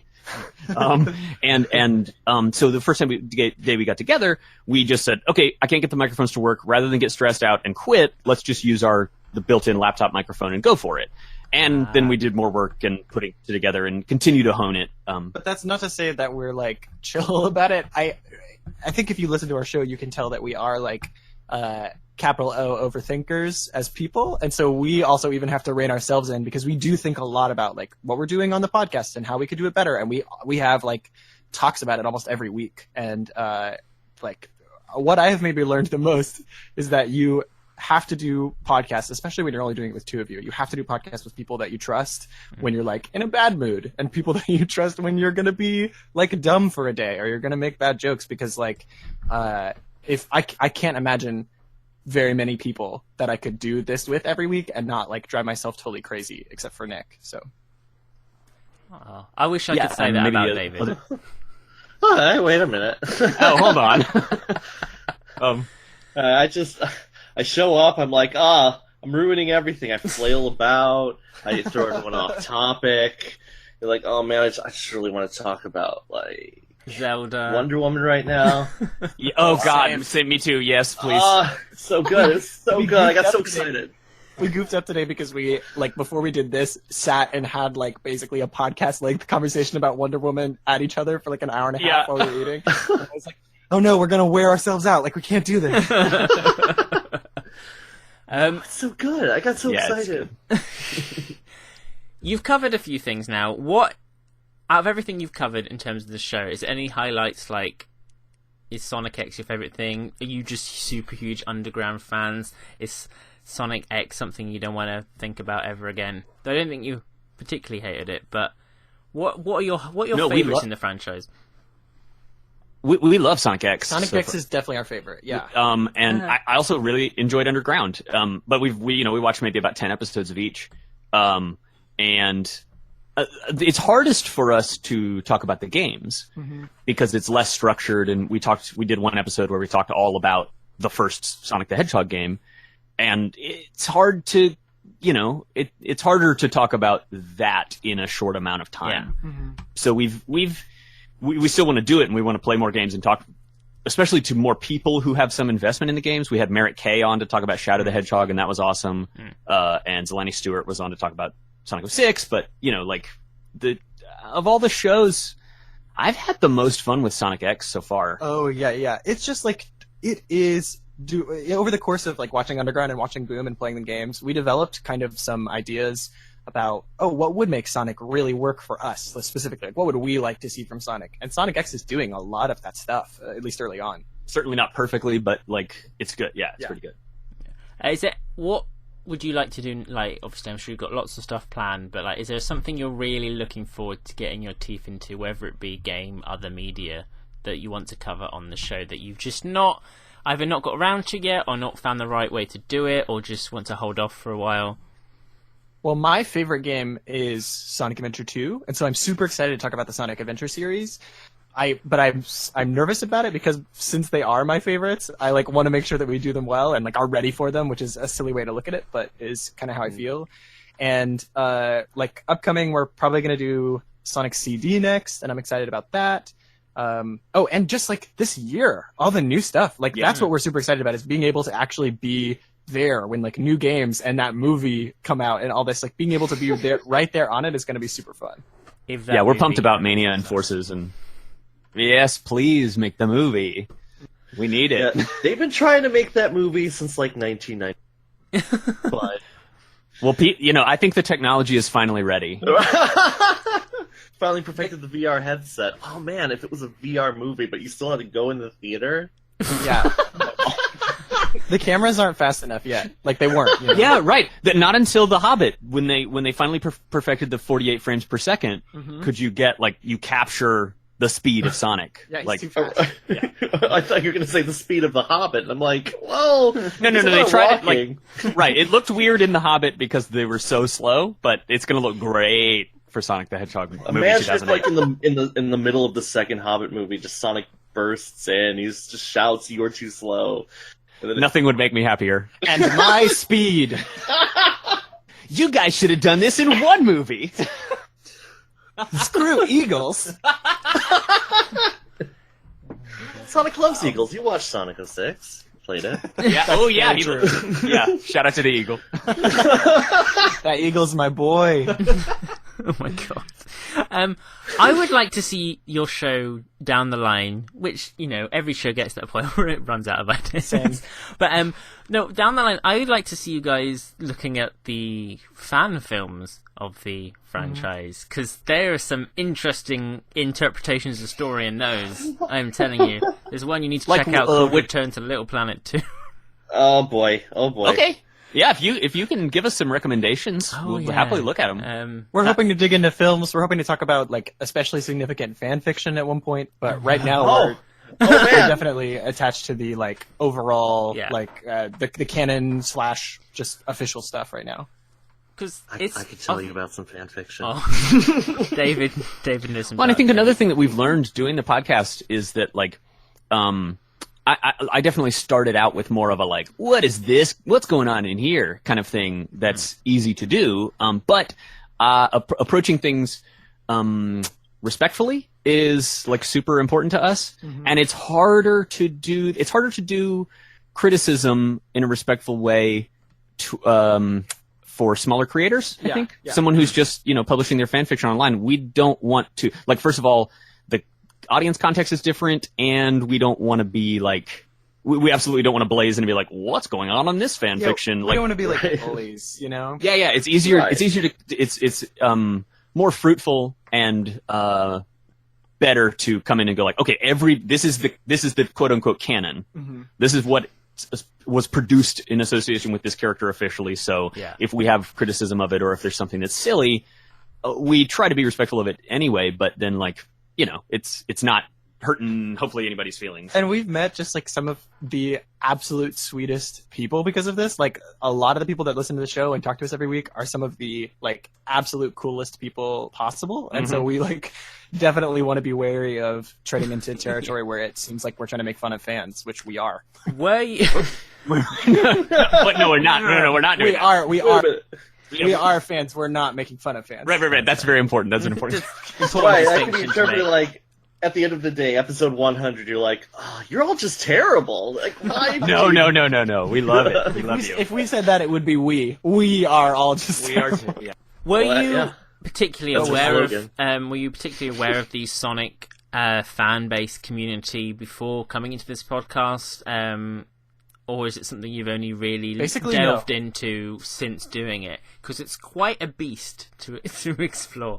Yeah, there's a lot, and there's a lot of people with a lot of different preferences and opinions and so forth. And it is not our intent to I'm approaching this especially as someone who I did and dress up as Sonic when I was a kid, but then I didn't pay attention to it for a really long time.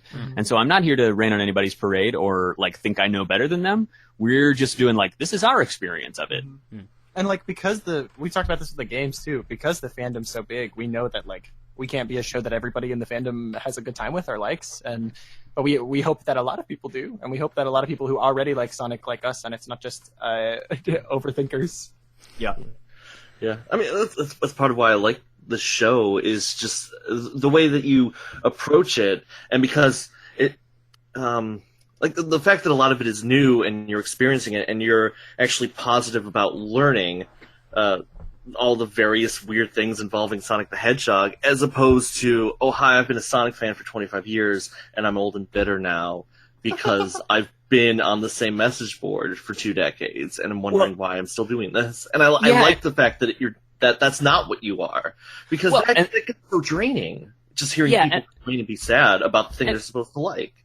And credit to those people, like, y'all been through the desert, right? Like I think we are here at the exact moment of what is hopefully a rebirth for Sonic, you know? Yeah. Mania and Forces both look really good, whether they're perfect for you or not. Like, there's a lot of, I think there's, you know, momentum behind the character, and maybe the best games that have come out in a long time. So we're here, you know, at this moment of like, yay, there's a lot to talk about. And yeah, looking at a bunch of cartoons we never watched before. And if I feel like if I had tried to watch all of these as they were coming out, I'd probably be pretty tired of them too. Yeah. But it's, you know, this is a different approach. We have a lot of freedom and wiggle room to jump around in this thing that was not as big of an emotional investment for us for as long of a time. Like if we tried to do a podcast about Star Wars, like we'd have a lot tougher time, I think, being positive about it, just because it's like something that like has been a lot more emotional for us over a longer period of time.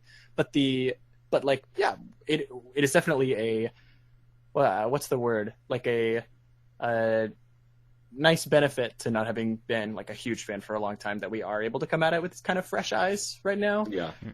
But I do like the reason we have a lot of people teaching us all the time that have been in that zone though, and like talking to you guys even today over the course of this podcast. Sometimes y'all will throw down stuff where it's just like, oh geez, I can't wait until I like am able to reference the exact sprites that happened in Sonic 2 and like. Earlier with you guys talking about it, Nick and I were looking at each other just like, oh my gosh, like we're totally out of our league. Yeah, there's having a bunch of knowledge and experience is absolutely a strength, and hopefully, you know, if you've been following Sonic for a long time, you can enjoy listening to our show. We've had several people tell us like, oh wow, I never thought about Underground like that, or I can't believe you made me reevaluate Sonic X. Right. You know, like. And that's great. I hope that we can, you know, just spread a little positivity, but also be honest about what works and what doesn't. I think the strongest part of your show for me is where your perspective comes from. So because if you want to hear people who, like you said, have been Sonic fans forever, you can find them a dime a dozen. But to have someone who's actually new to it, experience it, and like you said, also trying to be respectful, actually makes it more easier to engage with. And I think that's why your show's good. It's all right. I really appreciate it. Yeah, thank you so much. Yeah. And, David. Yes. We're running short on time. Well, you know, are there any final questions you would like to ask? Because I know you're like standing so hard right now. I know, like there's like really weird specific this thing about Sonic, but I don't know if that should just be like.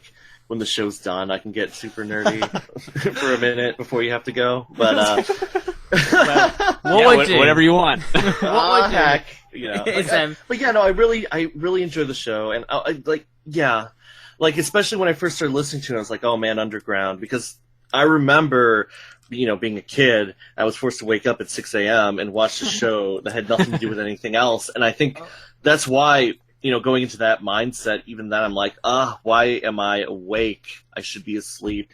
What a weird time to put that show that's like 100% at night. That show is always at night. It's so weird that they'd play it at 6 a.m. Well, for whatever reason, because it was syndicated, they could play that block whenever, and where I live, I was like, we're gonna air this at 6 a.m. You enjoy it, and then you can watch Jumanji the animated series right after. Yes. Yeah. And, you know, I haven't really given it much of a second. Well, you know, it's been a long time since I've watched it, but even listening to you talking about it, I'm like, you know, I think there's more to this than even I gave it credit for back then, just because you know, Sonic Adventure came out the exact same day or the day after the first episode of Sonic Underground came out, and when you're looking at those two, like they came out that we did not have. Wow, I didn't even think about that. Yeah, because it premiered in '99, and it's like, oh man, new Sonic cartoon, also new Sonic game. Those two things aren't compatible. So, you know, super excited playing a Dreamcast and playing Sonic Adventure, and then watching Underground. You can kind of see why there are some people who are like, I hate Underground, because totally they're two different spheres. If Underground had come out a couple years beforehand, it'd be very different. That's the split. That's the origin of the split. Maybe is that like because up to that point we had 2D Sonic. And we had like the Saturday morning cartoon show, and then all of a sudden, all at once, we went from that to having like two-dimensional Sonic still replicated in this weird like off-brand rock and roll TV show at the same time as like the brand new version of Sonic that was like throwing out of the window a lot of the stuff from the classics. So what if that? I wonder if like that could be marked as like a historical epicenter. Yeah, there's a tradition. There's a tradition, a long and storied tradition of cognitive dissonance in the Sonic the Hedgehog fandom, Right.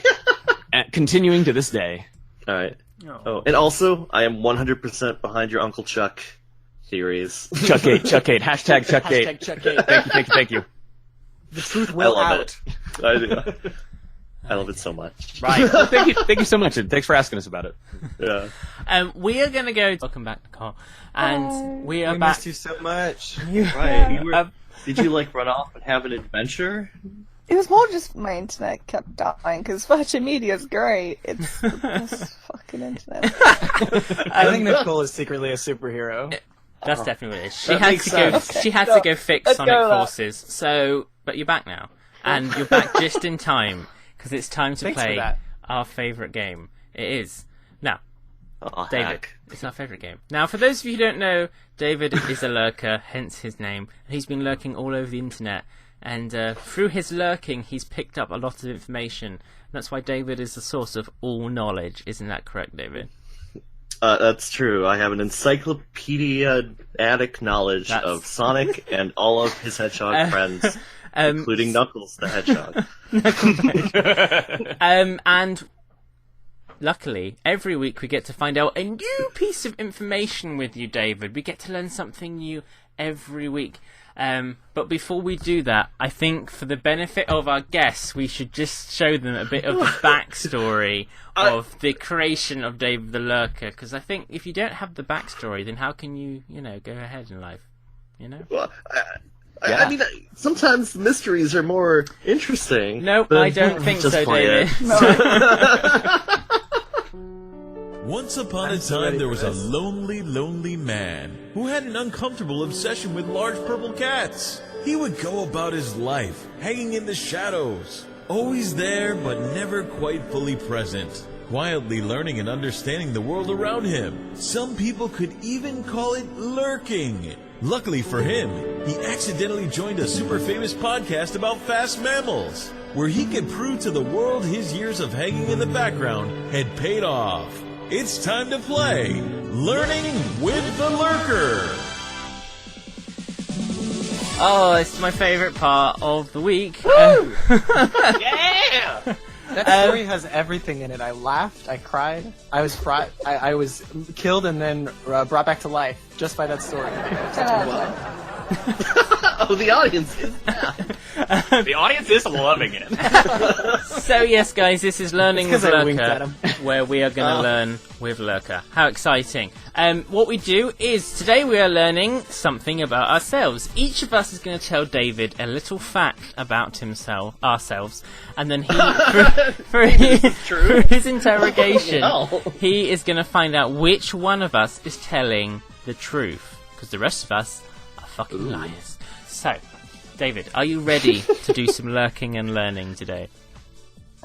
I'm as ready as I'll ever be, sir. That's good to know. Right, we will crack off first with myself. Hello, David. Hi, David. Oh, hello, Jay.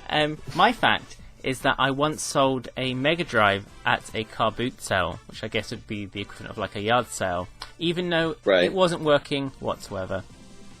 Cars don't wear shoes. I know that's a lie. How dare you? Nicole. Oh, that's very rude if true. Nicole. I kind of forgot the Americans call it trunk rather than boot. It's very gross. Sorry. Nicole, what's your fact? Hi, David. Hello, Nicole. Okay, so this kind of links into someone in this group. Jamie. Is it me? No.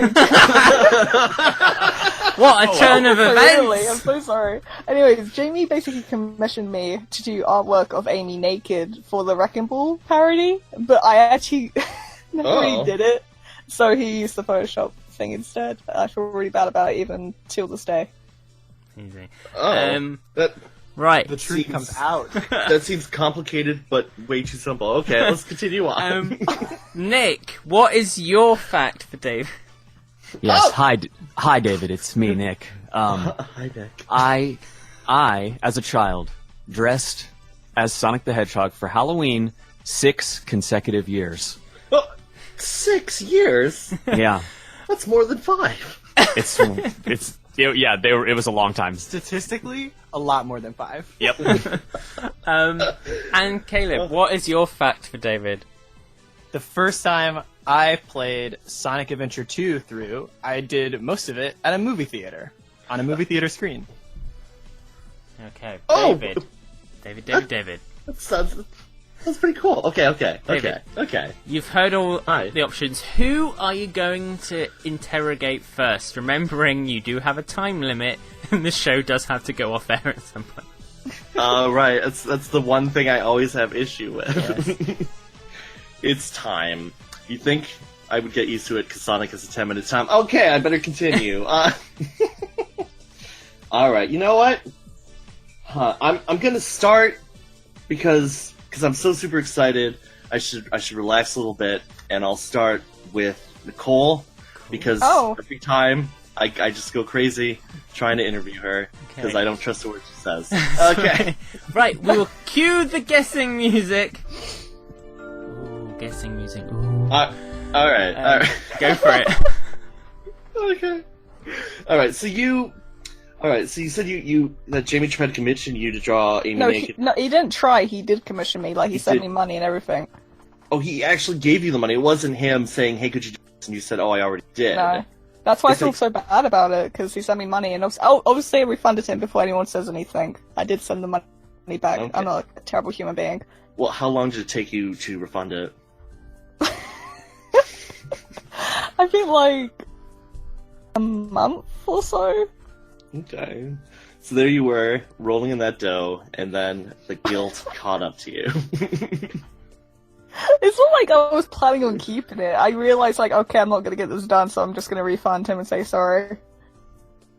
Okay. So, alright, so he commissioned you. Wait, I thought you said that you had it, like, already done before he started. Are you saying you didn't I never finish it? said that. Oh, No. say it again. I think maybe the connection broke up. So Probably let's start is. over. What's the thing again? Master interrogator, David. It's like, what are we doing Fucking here? hell. Is this a parking ticket? Do I get to be the bad cop? So what you're saying is that he commissioned you, but you never finished it, and then you returned the money. Yeah, exactly. Okay. Well, because you said the Photoshop thing. That's what confused No, me. that's what Jamie did in the end, because I failed my Oh, mission. okay, that makes more. Okay. Sorry, asking for a friend. Is there a Photoshop filter that just removes cartoon clothes? That's Jamie. Jamie, just send me some messages after that. Not that I need that, it's for a friend. I'm firing Nick. Nick is fired. But I have everything I need. All right. Oh my God. So wait, when you accepted the money, did you have the intention of drawing it, or were you like, I already like sketched something out that day, but it was one of those things where, as many artists will know this problem, you sketch something out and then you kind of forget about it, and then you suddenly remember like a month or so later, and you're like, oh shit, I was supposed to do this thing. So Jamie never followed up with you during that month, saying, "Hey, where's my naked Amy?" The way you phrase that. I think he messaged me like once or twice just asking, saying, you know, how is it going? And I was like, oh yeah, it's great. And then deep down I was thinking, oh shit, I need to do that. And because it was obviously for a video, so Right. he needed to get done quite quickly, and We're I time didn't. sensitive.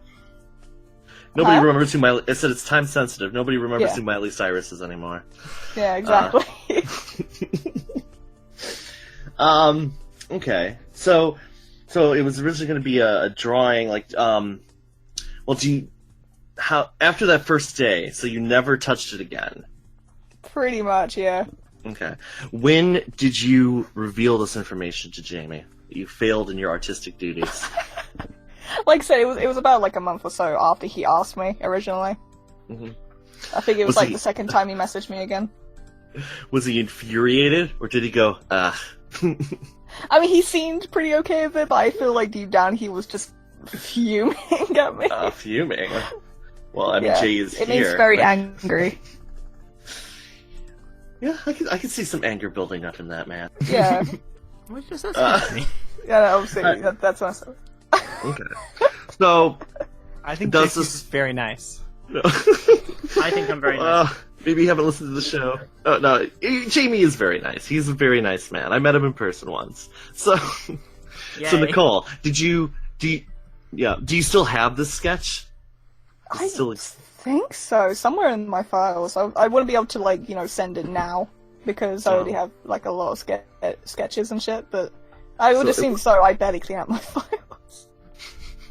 You didn't label it nakedamy.psd?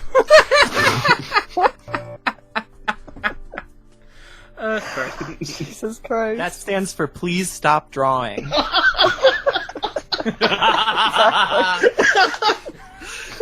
So you drew... Amazing. Did you immediately refund the money when you told him you couldn't do it, or Yeah, did pretty you much also- just like after I told him, he was like, "Oh, that's fine." I was like, "Okay, so how do I refund you the money? Because I'm not gonna keep this money. It's not right." Okay. Why didn't you just finish it that day when you realized? David, drawing artwork and Uh-huh. getting it done, especially when you have to draw like objects of some kind in there Object. and shit, it doesn't just get done. What kind of objects did he commission in this picture? It was the wrecking ball. Oh, okay, if that's it. Then okay. Yeah, but it's like, no, David, I couldn't have got it done in that day. Okay, you don't understand. Okay, Art takes time. It's a process. That's true. Exactly. I know. I have a hard time even just drawing stick figures, so I understand. Mm-hmm. There's a process. Okay, so it was like, okay, that's it. You refunded the money, moved on. How long after you said I can't do it did Jay make that Photoshop and upload the video? I think it was like a day after. How's David do it on time? Yeah, that's a good question. I should probably move on. That's Yes. the question. Yeah, I'm glad you're keeping track of this and not the host of the show. Shit. Wow. That was mean. Whoa. I'm sorry, that was mean. Wow, I apologize. Be my best. It's all that English snark. It's rubbing off. I need to hide. Wait, no, Jersey's not a good place to hide. To get remove snark. I can't talk. All right, I'll move on. Who next, Okay. David? Who's next? Oh man, I think because we were talking about before the call, Nick. I need Yes, to talk I'm to here. you about how you once dressed up as Sonic the Hedgehog as a child. Not once, 6 consecutive. Well, I wore the costume a lot more than that, like around my house. Like a lot. Like I really liked to run fast, and I liked being dressed all in blue. Oh, okay. So what years? How old were you when you started and when you ended? I got the costume when I was 6, I think 6. Mm-hmm. And the thing is that I grew a lot between Right. being 6 and 12. I'm now about 6'2", Oh. and a lot of that happened in that interval. And so the last year, when I was 12, not quite as tall as I am now, but the costume had shrunk. Right. I would imagine. really so. good in all sorts of ways. Yeah. Alright. So the first year you were like, yeah, I'm Sonic. Yes, So I what made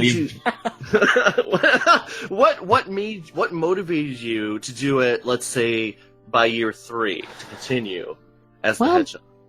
The second year, it comes around where you haven't really planned. Like, you want to be a Power Ranger, but then you Right. don't have the costume, and you think, well, Sonic's still good. The third year, there's a sense of like everybody else going like, okay, no, is this your favorite thing? But I'm not very good at planning, and I haven't been very good at planning for my whole life. And so again, Halloween snuck up on me, and I was already wearing the Sonic costume, so I thought, all right, I'll just stick with what works. You had a really packed 8-year-old schedule. Yeah, I was very, very busy at 8 years old. I bet you I had were. a lot of games to play, a lot of math to do, and I had really big white gloves, actually. I had these big, I think they might have actually been Mario gloves, but they were like a rubbery plastic, and they were enormous. And so I had these like big white gloves that I wore with the costume, and I felt like that really sold it. Okay. So did you keep those gloves when you were 12? Were you still wearing them? Alas, I think I might have had them by then still, but I definitely don't know where they are now. Oh. And they got pretty gross. I sweat a lot when I run, and that is not. You don't want to take a smell inside the glove and go, ah. Yeah. No. I just remembered the costume's belly. Like, it had a big foam belly. Uh-huh. Like, it had a weirdly rotund I've seen torso. pictures of this, and it's so weird. It's like they were trying to emulate like Sonic's shape, like forcing your body to look kind of like that, so it like rounds out your whole front. Yeah. Oh, that's weird. So, like, this was an official costume. It wasn't like Yes. something. It was a licensed parental figure product. made. Okay. No. And it had a hood, like a hat that covered down. It's sort of like Captain America's hat, I think, in the new movies, where it kind of is like a cap, but it covers your eyes also. Okay. And goes down. And it had the head fins and everything. So. Ooh. Okay. That's cool. All right. So, man, what? I don't think I actually know how old you are, and I don't know if you are willing to reveal that information currently. I am, unfortunately, 30 years old. Man. I am an adult man. I feel your pain. I am 31. Welcome. Yep. I turned 32 on the 21st. Happy birthday. Oh, thanks. I'm 24 and I feel great. Anyway, whatever. Okay, yeah. So we're like in the same wheelhouse, time wise. Like, yeah, Sonic. It makes sense. Like Sonic was hot. Oh, he was. Yeah. Still is. Hot at the time. Well, different. Different kind of hot now. Yeah. I've seen the pictures. So do you still have the costume? Unfortunately, I don't. Aw. Yeah. I'll look for it, but I'm afraid it may have gone missing. I think we've tweeted a picture of it before, so it might be back in the archive. Yeah, there's a picture of me as a kid on I do our remember. Twitter. I think you did mention it, but I don't remember if you ever said it was 6 years in a row. That's a very good question. Yeah. Well, it's privileged information, you know. I should have annotated. Yeah. Okay. I'll move on to your. I don't. Is it your better half? Your worse half? Equal Absolutely half? the better. He's my better. Yeah, for sure. Okay. I'm at least the cuter half. Oh. Pretty much any word you can come up with that's more positive than me, apply it to Caleb. All right. That's a lie, and I don't support it. But all right. So Caleb, when you played Sonic Adventure 2 mostly for the first time on a big old screen. Mm-hmm. Now, how did that come about? Like, how? My aunt's my uncle. That's what uncles are. your aunt uncle. My uncle, when I was growing up, owned like a lot of businesses in this little tiny Texas town. Like, there's a joke that at some point my family owned like every building in that town. But at one point he had an arcade, and at another point he had like a little like local movie theater. Mm-hmm. And so whenever they weren't showing movies, I was able to just go and hook up my GameCube. Oh, so it was like modern equipment there. You were able to just plug stuff in. Yeah. I don't remember exactly what the setup was, but I only had like a regular GameCube set of cables, and I think he just had a place I could plug it in. Oh, wow. So, like how big do you think the screen was? Well, it's not like it was not like movie theater size like you would go to like a chain movie theater. Like, it's not like huge, gonna like completely destroy you and your family if it came to life. but it's pretty big. It's like it was like the size of an entire big wall. Like, I don't know. I'm really bad at spatial reasoning, so I don't know the dimensions. Okay, so it's not Last Action Hero big, but maybe more like what Inglourious Basterds big. I don't know. Sure, that's great. It's a great analogy. Okay. But right, nothing was on fire. That's good. Even though Sonic runs real fast, you can cause some friction. Okay, so how deep did you get into Sonic Adventure 2 on the screen? I think I mostly played through the hero story on that one because I was doing it over the course of several days in a summer when I was in like this tiny town in Texas. Okay. So I played through all of the hero story and then I played some of the dark story and then I had to go back home. Oh. So the theater wasn't like close by to where you lived? You had to come visit? Yeah, I was staying in the town where it was over a summer. It wasn't where like actually lived during the year. Okay, so that's why he didn't just kick you out one day. It was like, I'm tired of this hedgehog. Yeah. Okay. Oh man, I think I had. Well, I'm looking at the picture. I had a Robin costume like that. I've just shared a picture of me and my brother where I'm dressed as Sonic and Ryan, my brother, is dressed as Robin. And he was very sad in this picture because I refused to dress up as Batman because I already had my outfit, dude. That's true. Oh man, It kind of looks like Nights into Dreams in that picture. Like the spines, the way they fall, it looks like the little jester dude. You should link the picture in the show notes, Jamie. Do you make show notes? Yes. Jamie hates me right now. All right, so you played it. You didn't get to finish it, but were you just like taken in? Like, how awesome was it? That's a good question. Oh heck yeah, it was the coolest. I feel like that's the dream for that whole period of time, you know, where you get to just like, okay, I get to be in control of this giant TV and nobody else is going to bug me. I mean, my cousins were bugging me, so that was like, you know, annoying. Right. But other than that, it was a really, really good time. I like was totally overwhelmed. And I didn't have a long distance controller, like it was still totally corded, so I actually had to sit like way closer to the screen than probably could. Oh no! Because the projector was kind of like from the floor near the front, so I had to be pretty closer than is probably good for my eyes. Maybe that's why I'm wearing glasses now. Oh, that makes sense to me. Okay, I guess I should swing on because I'm using up all the time. Get back to Jay, who probably regrets having me on the show ever. Every week. I love you, David. I love you too. Aww. So you were at a car boot / yard sale / garage sale / British sale. Yes. Always. Okay. Was it like? Was it like there were a bunch of other people selling things, or was it I'm on the curb at my house? No. So it's quite commonplace in the UK. I'm sure over there too, where basically there's loads of fields everywhere. So there's frequently times where people all drive their cars down, or basically sell stuff out the trunk of their cars, and people go buy a variety of cheap tat from all sorts. So like an impromptu flea market. Yes, that's perfect description of it. Yes. We don't have fields in America anymore. It's all paved. Okay. Oh shit. We outlawed them. Yeah. I think. Thanks, Obama. Late 90s. All right. So, how old were you when you were selling? This would have been about. It was about 10 years ago, so I was about 19. Yeah. Okay. That does help put it in context. What else were you selling at the time? It was a variety of. I used to collect a lot of Toy Story stuff, which I'm trying to, even to this day, though I just buy more, so I'm not really helping myself. But I had a variety of toys and things. It was basically a lot of toys that I'm not planning on keeping forever, so I got rid of all that sort of stuff. So a lot of toys, old VHS, that type of stuff. Oh man.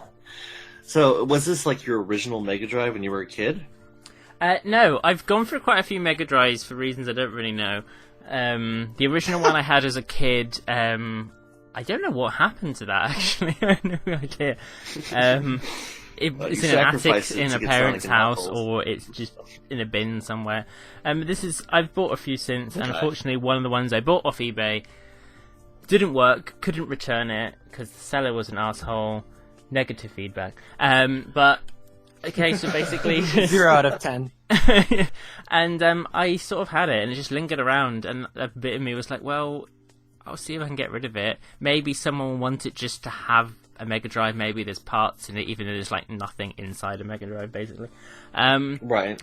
And someone wanted to buy it who wanted it for the kids, and I was like, sure, because I thought, well, What are you going to do? Come back to the field to return it? I won't be.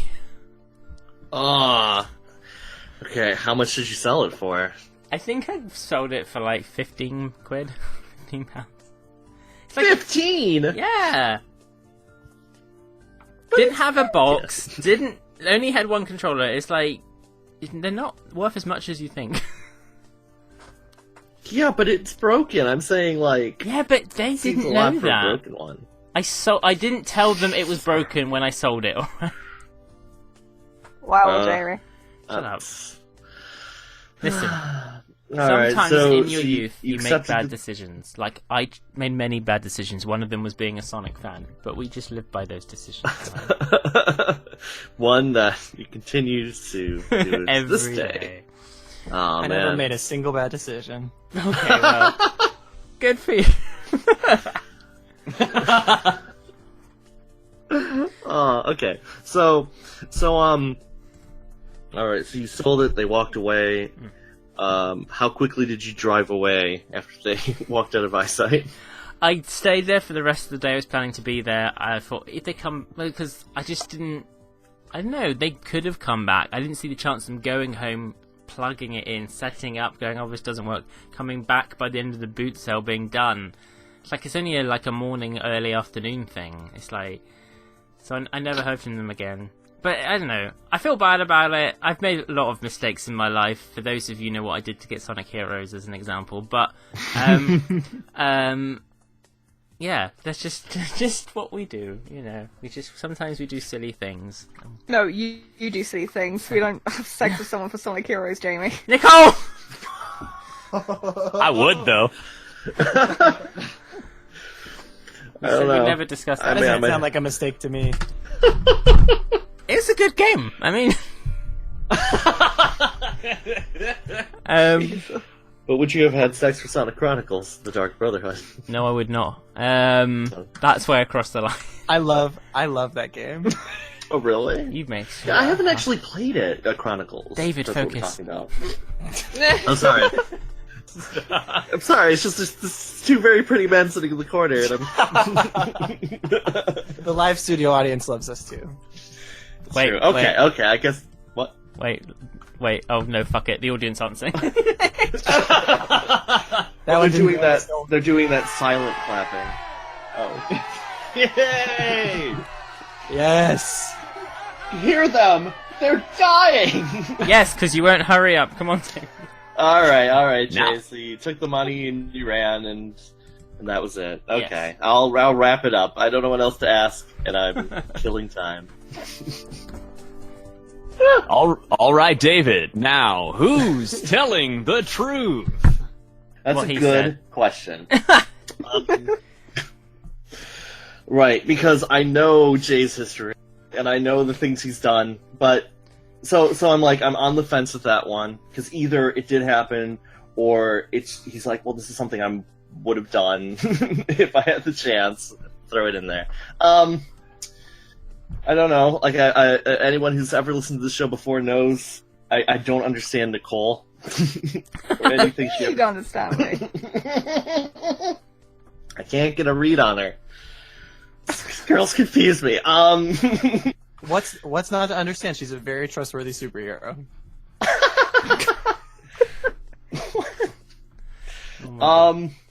Okay. Looking at that photograph, you see the Sonic suit. While I can see it being worn more than 1 year, I wonder if 6 is pushing it, and movie theaters, they have cinematic films.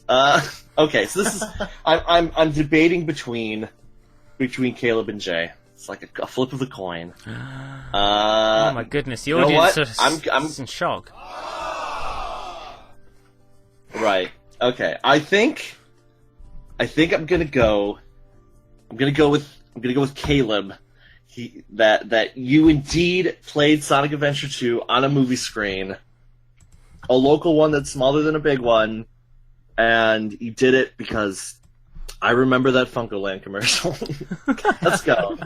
Right, okay, David, you've made your final decision, Caleb. We're going to play a drum roll, and then you will reveal to David whether you're telling the truth or a big, fat, stinking lie.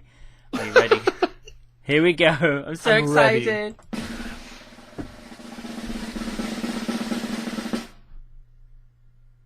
I'm sorry, David, but I was telling the truth!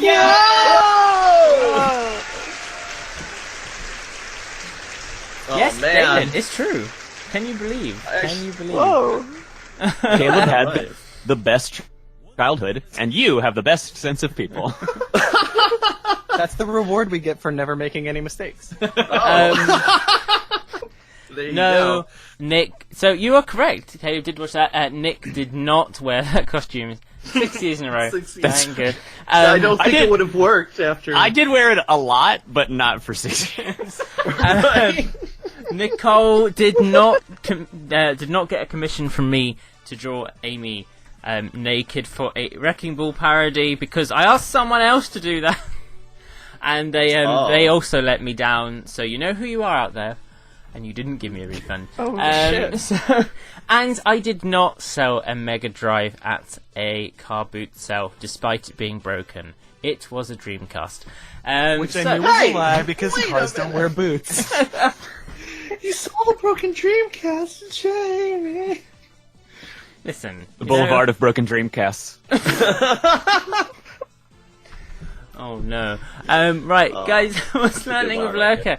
If you want to take part, because we'll eventually let listeners on again after stopping it for quite a while, after all the many Right. issues, we might be brave enough to let you guys back on. So you need to go to thesonicshow.org/the opinion zone and click on Learning with Lurker, and you can submit your details. This could be emotional. We, guys, we're at the end of today's show. Oh, this sadness. There's so much that I can hear the sadness. I haven't even got a booing sound effect, have I? Here we go. Here we go. Oh, shut up. Though I feel like there's so much more we could be talking about. There is so much. That's a more really to talk well-trained audience. I know, right? And you be quiet now. So, many thanks to Sega Scourge. Sorry, you can still be here. But thank you for joining us at the beginning. Thank you, Nicole. Where can people find you? Oh god, I didn't think I was gonna be first. Okay, so I have a YouTube called SP64. I also have a Twitter called SPD64. So yeah. It's inventive. I like it. It's good. Yeah. David, you Yes. have been on an emotional roller coaster today, but thank you for Oh, yes, sticking I through. Where can people find you and your unfinished fan games? Oh, of course. Well, you can always check me out on my personal Twitter at DTLurker. There's at Sonic Retro or sonicretro.org, which I occasionally write things on, which I should probably update soon. And Big Speed Fishing Adventure 3, coming one day, hopefully, this or a year. Interesting. And the biggest thank you ever so much to where's my clapping? I've even got clapping. No, so I'm so happy. A big thank you to Nick and Caleb from Your Two Show. Guys, thank you so much for being with us today. Where can people find both of you and your wonderful show that everyone should listen to? Thank you so much for having us. Our Twitter is at Your2Show, and you can also go to your2show.com. And our podcast is about talking about Sonic and stuff. And It's available wherever you look for podcasts. We're going through all the Sonic media if we can and trying to learn about all of it. And you can check our individual websites. My website's calebzanehewitt.com, where you'll also find information on my debut novel out this year from Scholastic Press. it's a book it's called Top Elf, and it's about competing to become Santa Claus, and it's really, really good and cute and funny. And it comes out in September, and it's adorable. And my personal website is splendor.com with 2 R's. And I make I do web design and web development and work with indie games a lot. Whatever. Okay, cool. Well, thank you so much. Make sure you check that out, guys. And of course, if you're listening to this, you're already subscribed. If you're listening on Radio Sega, we'll be back next week. Of course, we're part of The Sonic Show. Go to our YouTube channel, /The Sonic Show. We are, super close to 50,000 subs now. So you just need to, click the sub button. Don't have to watch anything. Just Are click you going to the make a sub button. video about it? No. Please. I'm gonna bring it back. And You do it guys, every time. we release videos throughout the week. Sonic Reacts every Monday, other sort of crap, and this show as well. We will see you guys next week. It's been awesome. Who knows what exhausting stuff is going to come from E3 for us to discuss next week. Who will be triggered? We will find out. Thank you so much, everyone. We will see you guys next week. Oh, I can go sleep now. Yay. Thank God.